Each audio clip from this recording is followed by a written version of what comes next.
Welcome to the world's first straight talk solar cast. This is your go-to podcast for answers about solar. Brought to you by Solar Harmonics in Northern California, who invite their customers to own their energy by purchasing a solar panel system for their home, business, or farm. Each episode, we discuss questions facing people making the decision to go solar. The solutions to your questions are given to you straight by one of the leading experts in the solar industry, Jamie Duran, president of Solar Harmonics. Feel free to search our library for answers to questions that you're facing when considering solar. And now, here's Adam Duran, our host with the questions, and Jamie Duran, our solar expert with Straight Talk Solarcast. Hello, Jamie. Hello, Adam. How's everything in the land of solar this week? Oh, well, this week is going pretty good. We took a few weeks off for all the holidays and vacations and everything. And all right. we're back. We're renewed. Super excited for 2024. And we just want to say to everyone out there, thank you for sticking with us. I know last year we had a lot of doom and gloom about the solar industry, and I wish those trends would stop. But we did have a couple of reprieves that are making solar. I think 2024 is going to be just an amazing year for our company and for this podcast, just because there's so much to navigate and so much happening in the world of solar.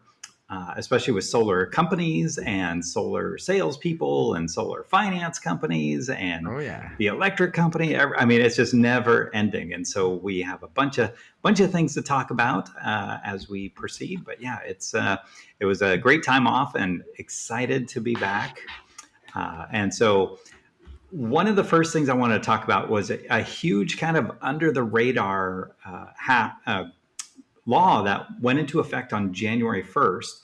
And that was for commercial projects, but not just commercial projects. Mm-hmm. So starting January 1st, solar companies are required to charge prevailing wage for projects essentially over 27 solar panels. Okay. And whether they're residential, commercial, agricultural, it didn't matter. So if there's a home, and all the proposals I've done this year so far are easily over 27 panels. So we would have to not charge, what we're paying our installers now, but we have to pay them. It comes out to about $90 an hour, and that's pretty staggering. Prevailing wage means like union labor, or union like scale. Yes. Union scale. Okay. Yeah. So $90 an hour. About $90 an hour, and so that would increase the install cost by about 40%. And we're like, oh my God. And then it was like, okay, who's going to be monitoring? How are we supposed to, and there's a huge amount of reporting that you have to do. So most union shops, they have at least one or two staff accountants, and that's all they do is they file reports with the State Department of Labor. Okay. And they just track. And it's just nonstop back and forth of reports going back and forth that don't really do anything, but they're required to do these. Like if a school is getting built or any kind of government project, those are prevailing wage. Okay. And it's just interesting, but thankfully, instead of we have another year before the penalties start. So. Wow. Yeah. So it's kind of going to be a warm-up time where we have a lot of commercial projects. Commercial projects take 3 to 5 years for them to move forward. And it's it's amazing that there's solar companies out there that only do commercial, but there's tons of them. And, but whether they're a small company or a big company, they generally it takes about 3 to 5 years for these business owners, property owners to make up their mind about going solar. Okay. And so it's nice that all the projects we had in 2023 and before, we can make the argument, hey, these were in process before, so we don't have to increase the project by 40%. So any new commercial projects we're getting now, we are planning for the prevailing wage. Whoa! Yeah. Wow. So now I'm picturing large projects going from whatever, 500,000 to 7 or 800,000. I don't know about that much, but because the labor part is only one part of the solar projects, then there's solar panels, all the inverters, the racking, permits, everything. But it's a big part for sure. It's just, I mean, it's nice that we're going to have a year to stage these out, and that's very, very helpful for sure. Go ahead. Question then. So then what about this year? Like if a commercial project comes up this year, are you putting that into the budget for are you budgeting for the next year's prevailing wage? Yeah. So if somebody says, hey, we want to do a commercial project, or we're gathering bids, that's another big one. Great. we can't charge for that, but nope. No, it's just, it's part of the process, and eventually who knows what criteria anyway. So more than likely those are the ones that are going to close in 2025 or longer. And so if that's the case, then we're definitely putting in prevailing wage, and we're letting them know, hey, just so you are aware, if you're comparing our bid to other companies, that if they're not including the prevailing wage, get ready for a change order after you select them. So most people, the people who are gathering the bids, they're just bid gatherers. They don't understand, they don't really care to know about the differences. So they're going to end up going with the cheapest, which means they're going to end up with the change order. And so, we're not for everybody, but we try our best for sure. And that's, people who listen to this podcast are getting the sneak preview, but we were talking about this, last year and even in 2022 when it was coming around. So I remember prevailing wage is that's yikes. It is a yikes. However, one big thing another huge thing that's really fueling the demand in 2024 is our good friends over at PG&E. And great. So they had a huge amount of bill increases that were approved even on the last business day of 2023.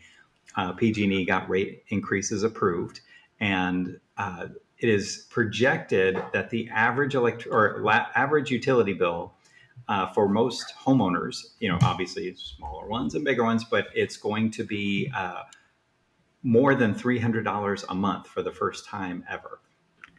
And wow. Wait. Oh, God. All right. I know. And so that, if you kind of take that means somebody's got to make about $500 a month on their gross side, and then taxes are taken out and $300. So that's $300 after tax. So that's quite a bit. And, it's not going to stop there because PG&E is saying that their costs are rising 8 times faster than their costs of their increases. So they have eight more increases on the docket that they're going to be doing, and there's tons and tons of news stories about this in California. So what it's doing is we are having people who have solar that are going, oh my God, my true-up bill is out of control already. The solar company's out of business or whatever it is. Mm-hmm. Plus we have tons of new people that never had solar. And then we're having, for the first time, people who have like a 20-year-old system where it's not producing very much, wanting a brand new system.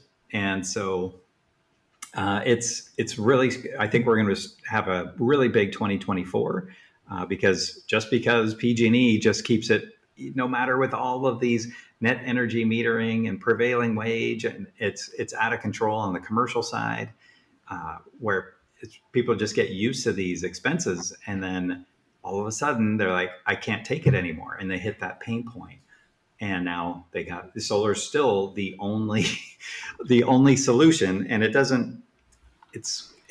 not ever going to go away. And so what the scary part though is for the solar industry is it's projected, residential installs are projected to be down 85% in 2024. And that means, and there's been over 100 bankruptcies for solar companies just in California. That's quite a bit. And it's projected to be a lot bigger.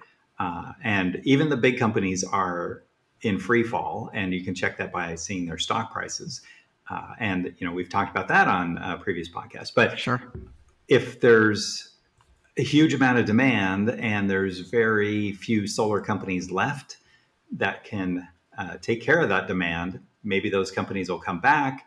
But that's going to be the hard part, is how is the solar industry going to deal with actually demand that continues rather than supply is going to be a big issue. So we'll look at that in future podcasts. And we've already had a few solar companies, solar manufacturers, let us know that they're out on California. That they're going to, especially distributors, are really shrinking the amount of solar panel choices that are out there and batteries that are out there. So it's a whole thing, a whole butterfly effect of this going on. But we'll navigate it. We'll get through it. The solar coaster never ends, and it was a straight fall down last year. But we're coming back strong. It's like the stick is getting bigger, and the carrot and the carrot is getting smaller. This big stick, stick.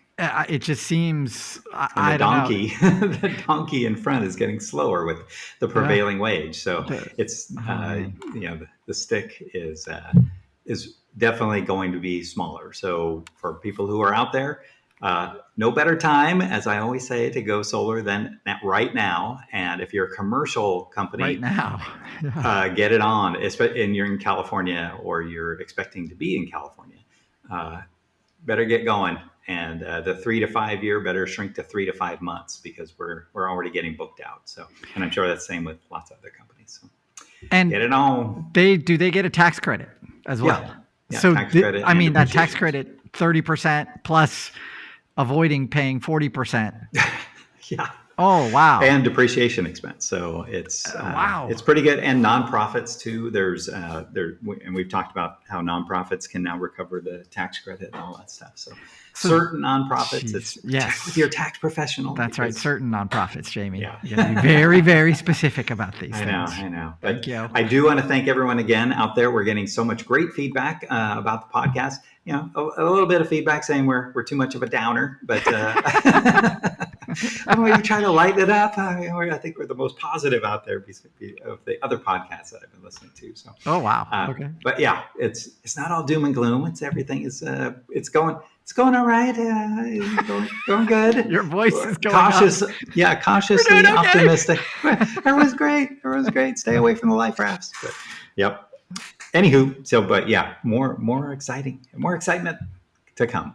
All right, we're going to wrap it up there. So if you have a question for Jamie for an upcoming episode, you know what to do. You can go to our Facebook page, Straight Talk Solarcast, send us a message through there, or you can go to our website, solarharmonics.com, click on the podcast link at the top of the page, and you'll be taken to a library of our past episodes where you can search and listen to your heart's content.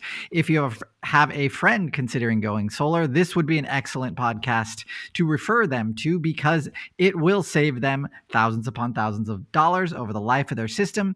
I'm sure they're wondering about batteries. So we have an episode on that or two. So you can refer that to them and they'll have some answers so they can make an informed decision about their situation. Until next time, everyone, see you.